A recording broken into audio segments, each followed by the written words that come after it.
বিরতির পর স্বাগত। নির্মলা সীতারামনের বাজেট জনমুখী নয়, এই বিষয়টা নিয়ে এবার তীব্র ভাবেই কিন্তু বিক্ষোভ কর্মসূচি চলছে দেশ জুড়ে বিরোধীদের পক্ষ থেকে। বিরোধীরা এবার এই বাজেটকে কেন্দ্র করে একাধিক বিক্ষোভ কর্মসূচি থেকে শুরু করে বিভিন্ন অনুষ্ঠানের আয়োজন করছে। ঠিক তেমনি রাজ্যেও একই পরিস্থিতি। রাজ্যেও দেখা গেছে এই বাজেটকে কেন্দ্র করে বাজেটের প্রতিবাদ জানিয়ে বিক্ষোভ মিছিলের আয়োজন করা হয় এবং তাদের যে অভিযোগ জনবিরোধী কেন্দ্রীয় বাজেট, আর এই জনবিরোধী কেন্দ্রীয় বাজেটের জন্যই তারা প্রতিবাদে মাঠে নেমেছে। রাজপথে তাদের এই বিক্ষোভ মিছিল আজ দেখা যায়। এই বিক্ষোভ মিছিল থেকে বাম নেতা অমল চক্রবর্তী কি জানাচ্ছেন শোনাবো। জানেন, আমাদের দেশের কেন্দ্রীয় সরকার ইতিমধ্যে সংসদে বাজেট পেশ করেছেন। এই বাজেটে গতানুগতিক যে ধারা বিজেপি দলের চমক দেওয়া মানুষের সাথে, সে আরেকটা চমকের রাজনীতি দেশবাসীর সাথে করেছে এবং সম্পূর্ণ প্রতারণা এবং বিশ্বাসঘাতকতার বাজেট।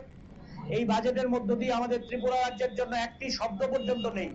উত্তর পূর্বাঞ্চল থেকে ত্রিপুরা বঞ্চিত, যারা এক সময় ডাবল ইঞ্জিনের কথা বলে ত্রিপুরা রাজ্য নিয়ে বড়াই করত, এই রাজ্যে এইমস হবে, এই রাজ্যে নাকি সেখানে আইআইটি হবে, কিন্তু এই বাজেটে ত্রিপুরার জন্য একটি শব্দ নেই। তেমনি বেকারদের স্বার্থ সম্পূর্ণ উপেক্ষিত, কৃষকদের স্বার্থ উপেক্ষিত, রেগার বরাদ্দ কমে গেছে।